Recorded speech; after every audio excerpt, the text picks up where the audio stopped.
Doctor, now let us get into the issue of gestational diabetes. First of all, is there any cutoff age and weight which you look for in preventing gestational diabetes? Not about this particular age and not beyond this BMI. About 25 age, it is getting commoner. Age 25? Of about 25. So some of the patients we get are about 25, they get married, then they conceive by 27. But Doctor, 25 is the normal time to get married, isn't it? Previously it was lower 18, than that, but true. now I think it is about 27 also sometimes, because the career is about to get over by 27. True. So they get married late, then the conception, maybe you can take it as 2 years of planning period and things. True. And then by the time they conceive, they're about 30. Metabolic syndrome is too much in, because all lifestyle is fast food, sedentary life, and actually excessive stress, which is like going from Kalyan to Mumbai, traveling in a train which is crowded. Traveling itself is about 5 hours a day from Kalyan to Mumbai. And the work schedule, 8 hours becomes about 14 hours a day, or maybe 10 to 12 hours a day. Sure. So they are unable to take care. When I ask them to do exercise and yoga, they say, Madam, there is no time. We leave by 6 and we are back by 6 or 7. And after that, taking care of the family and things. Cooking, so women definitely multitasking. So everything becomes very difficult. So for a lady being a diabetic, conceiving gestational diabetes, it's really a very difficult task for them. Doctor, what about weight? The body mass index, what do you look for? BMI below 23 point should be the BMI, but then most of the women are much more than that. Even if they are lean and thin, sometimes the BMI is higher. Okay. And doctor, how much does hereditary play a role among your patients? You can talk from your practical patients, practical experience. Actually, hereditary plays a major role. If one parent is a diabetic, then it would be 50% chance. If both are diabetic, it would be 100% chance. But as now things are going on, even if not a single parent is a diabetic, people are getting into diabetes. So every 5th or 6th person is a diabetic in the newer era. Doctor, if the lady who is getting pregnant, the first time is at the age of 23 and the second pregnancy is at the age of 30, does it mean that if you don't get gestational diabetes the first time, you will not get it the second time too? Not necessary. Not necessary, right? Not because there is a lot of myth around gestational diabetes. Not really. It's not always true. Okay. If we are doing a camp, just imagine that we are doing a camp in a college for girls to avoid gestational diabetes. In that case, what would your message be? What would be your points be to tell them that when they get married or when they have a partner, how do you avoid gestational diabetes? There's nothing to avoid gestational diabetes, but definitely what first thing you look into is, are your parents diabetic? Second, you look into it, your body weight, your BMI. Third thing, the age which you get married. True. If at all you can plan to get married early, don't postpone it and unnecessarily don't delay the process. Okay. Fourth is your lifestyle, like daily exercise, yoga, and your food habits are very important. So this is what, and the moment you are married, you should get a complete evaluation. And if you are into the age of getting pregnancy or you're planning a pregnancy, then you must on day one get all the checkups done, like A1C, fasting BP, urine sugar, urine for albuminuria also needs to be done. Hypertension needs to be checked up, because diabetes and BP go hand in hand. Absolutely. Both together sometimes create more problems. And what happens if there is uncontrolled hypertension in gestational diabetes?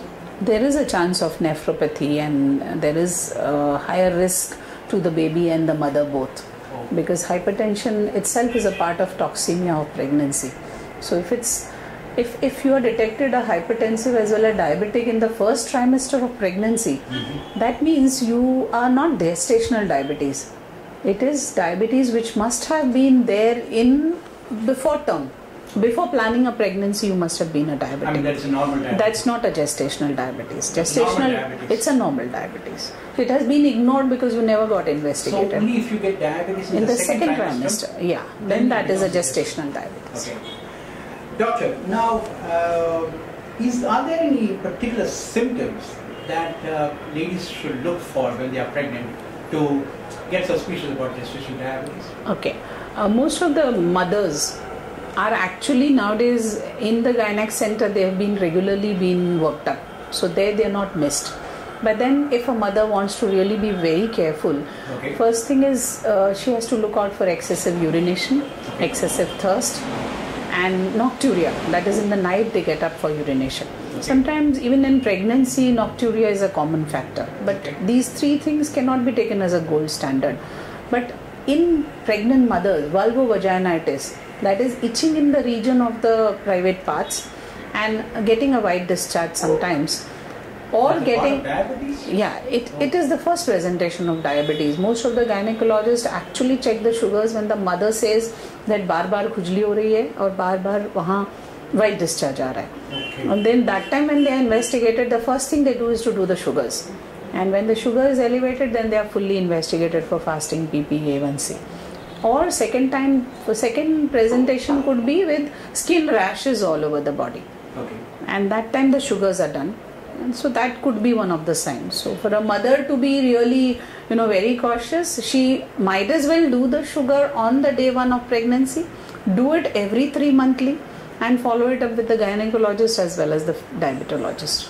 Doctor, essentially when it's pregnancy-induced diabetes, is it because of the hormonal changes that happens that you get diabetes? What is the actual cause? Yeah, it is because of sudden hormonal changes. Okay. Doctor, when it comes to diet, what would you prescribe to for a lady who has got gestational diabetes? Because diet is a very important part of pregnancy. Yeah. See, what the mother needs is a high protein diet and a low carbohydrate diet and a low fat meal. So actually the important principles are to eat more frequently, eat less with small servings, and it should be a high protein diet. So normally I actually tell them, if you get up at 6 o'clock, have a cup of tea or milk, then around 2 hours later have a small breakfast. Never skip the breakfast because overnight you have been fasting. Then around 10 o'clock a small fruit, which could be other than mango, banana, chiku. These are the fruits which are high calories.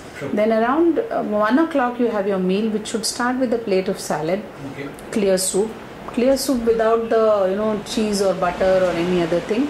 Then it can be chas, which is without butter, and with 2 chapati, which should be small papad size, a bowl full of vegetables which are with minimum oil. Oil should be around 4 teaspoonful per day.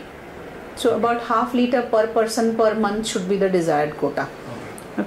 Then about a bowl full of dal, but not given a heavy tadka or a lot of oil should not be there. And this is what is a balanced diet which they can have. Rice should be just about 2 spoons or small serving of rice. So this completes the meal. Evening again about 5 o'clock they can have a cup of tea with sprouts which are just steamed or baked. Or chana kurmura which can be had. In a common population, the things which are common is better rather than giving them those high profile items to have. Then in the night again the same meal as would be in the night. For a gestational diabetes, I would always recommend that about 11 or bedtime they have a cup of milk, because these people tend to be hypoglycemic early morning. And they have been specially advised that to have a glucometer, one thing. Whenever they suspect hypoglycemia, they should immediately check the sugars. Anything below 70, they should have something immediately rather than waiting and watching for the things to go down. Anything above 150, they should be cautious about the diet and they should visit the doctor to really change the dose of insulin, because insulin being the drug of choice in gestational diabetes. And early morning they must have something so that they don't face the hypoglycemia which is there in the mornings. Doctor, there is one gynecologist who has said that if the pregnant women are given pickles, especially in Indian tradition, they are given a lot of pickles. it actually is a good thing because various kinds of oils are used instead of refined oil. Even pickles have, mustard oil, various kinds of vegetable oils are used. That could be good for the health. Would you agree to that in small quantities? Small quantities they can have, but if a mother is a hypertensive and if the salt is high in pickles and if they're taken too often, maybe we say low salt diet. But here I think pickle is not a contraindication for diabetes if at all they want. Yes. Doctor, what are the chances of gestational diabetes becoming permanent diabetes in pregnant women even after the delivery? There are very high chances. So normally after pregnancy and diabetes, the mother is told to do the sugars regularly, monthly, at least for 3 to 6 months. If within that time, if the levels are going down, because most of them turn non-diabetic after 3 to 6 months. Once they are non-diabetic, then they are told to follow up every 3 monthly at least, and maybe for 4 to 5 years, 7 years, or till the age of 35, they may remain non-diabetic, and later on in life, there are very high chances that they will be diabetic. Doctor, what is the effect of gestational diabetes on the baby, on the offspring? Immediately post-delivery, the baby will not be a diabetic, because most of my mothers who come to me, they always ask me, "Mera bachcha to diabetic nahi hoga?" And no, the child is not going to have diabetes immediately, but then later in his or her life, the chances of diabetes are very high. Type 2. Type 2. Which essentially means that will be in elderly age. Elderly. Okay. Now, doctor, does the weight of the baby also go up because of the mother having diabetes? Yeah, the bachchu is macrosomia because of diabetes, if uncontrolled diabetes. So if the diabetes is well controlled, the macrosomia can be avoided. And once the baby's size inside the womb is excessive, can controlled diabetes bring down the weight by the time the delivery is happening? Or is it that once it is overweight, it will always remain overweight? No. Post-delivery you mean? No, pre-delivery. Pre-delivery. For instance, at the 7th month, you find that the baby is overweight. I have no idea about that. Okay.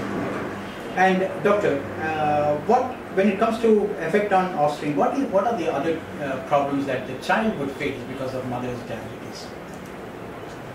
There are a lot of congenital anomalies which a bachchu can have when the baby is born. Like spina bifida. There are certain other heart anomalies which can be there. So when a baby of diabetic mother is born, then the bachchu is screened for everything after the birth of the baby. And are Indian women more prone to gestational diabetes? I don't have idea much. Doctor, can you also tell us in what situations would you recommend abortion because of gestational diabetes in extreme cases? Ideally when a mother comes to us and already the mother has been late, that is, she comes to know that she's a diabetic after 7 months and 9 months, full term, she comes to us and then she comes to know that she's a diabetic. So already the time has gone, the control has not been there. Still being a precious baby for the mother never understands that this could be a problem for her. So these patients have been worked up for congenital malformations. Their 2D echo and of the baby as well as the mother and the ultrasonography of the mother to detect the congenital anomalies. They have been screened with various criteria which a gynecologist follow. If all the criteria are okay and the mother is fine, then actually the mother at that age is not allowed to terminate and has to continue, because all the MTP rules and things, and at that age, the last trimester, you can hardly go for termination. Okay. And before that, what situations would where you actually recommend abortion? Actually, in the 3rd trimester, we normally do not recommend abortion. What about the 2nd? Unless there is a very gross congenital malformation which has been explained to the parents, and if they understand, then definitely a consent is being taken and then they are asked for medical termination.